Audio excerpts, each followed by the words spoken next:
বাংলার এক গ্রামের ছোট্ট একটি টিনের বাড়ি।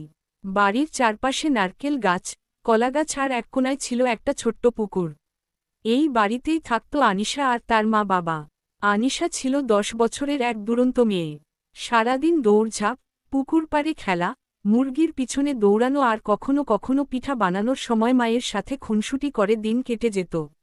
সন্ধ্যা নামতেই মা ডাকতেন, আনিশা, আয় মা, ভাত খেয়ে নে, আবার না ঠান্ডা হয়ে যাবে।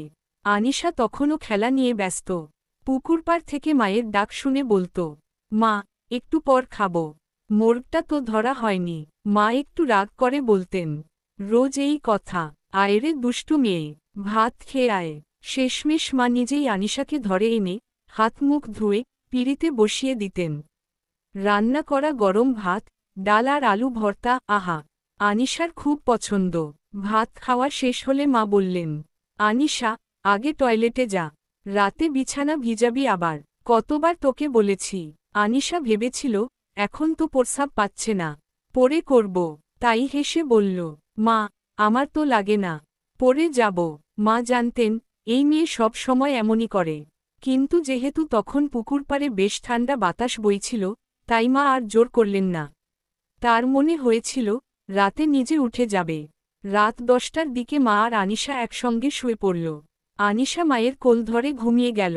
বাতাসে তখন ধীরে ধীরে নারকেল পাতার শো শো শব্দ, মাঝে মাঝে দূরে শিয়ালের ডাক।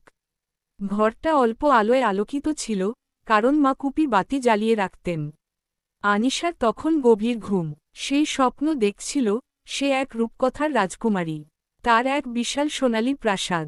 প্রাসাদের পাশে বড় একটা ঝর্ণা, ঝর্ণা থেকে পানি পড়ছে, সে সেই পানিতে পা ডুবিয়ে খেলছে। চারপাশে নানা রঙের ফুল, পাখি গান গাইছে। আর ঠিক তখনই সেই স্বপ্নের মধ্যেই আনিশা অনুভব করল, কিছু একটা হচ্ছে। বুঝতে পারল না। হঠাৎ ঘুম ভেঙে দেখল, বিছানা ভিজে গেছে। শরীরে ঠান্ডা ঠান্ডা লাগছে, বুক ধড়ফড় করছে। মা যদি জানেন, তবে তো নির্ঘাত বকুনি পড়বে। আনিশা চুপ করে শুয়ে রইল। ঘরে কুপি বাতির আলোয় কিছুটা দেখা যাচ্ছে। মা পাশেই ঘুমাচ্ছেন। আনিশা কি করবে বুঝতে পারল না। খুব ভয়ে ভয়ে মায়ের কাঁধে হাত দিল। মা, মা, মা ঘুম জড়ানো গলায় বললেন, কি রে মা, কি হইছে?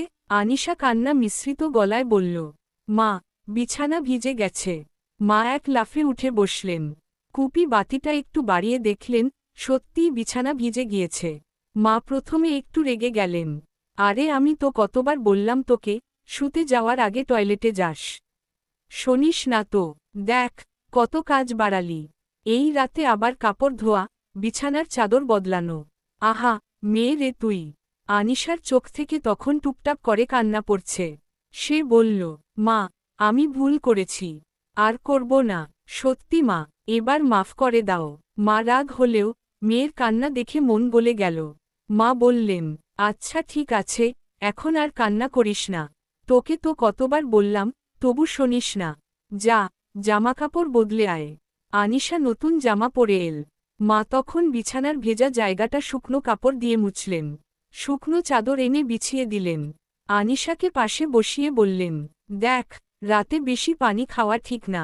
তার উপর না গেলে তো হবে না, শরীরের ক্ষতি হয়, বুঝলি? আনিশা মাথা নিচু করে বলল, বুঝেছি মা, এবার থেকে শোবার আগে টয়লেটে যাব, আর পানি খাবো কম। মা হেসে বললেন, তাই হবে, দুষ্টুমিও কম করবি। এখন আয়, আমার কাছে আয়, আবার ঘুমিয়ে পড়। আনিশা মায়ের কোলের কাছে এসে শুয়ে পড়ল। মা আদর করে তার মাথায় হাত বুলিয়ে দিচ্ছিলেন। ঘরের ভিতর তখন ঠান্ডা বাতাস ঢুকছে জানালার ফাঁক দিয়ে। বাইরে রাতের নিস্তব্ধতা আর মাঝে মাঝে কুকুরের ডাক।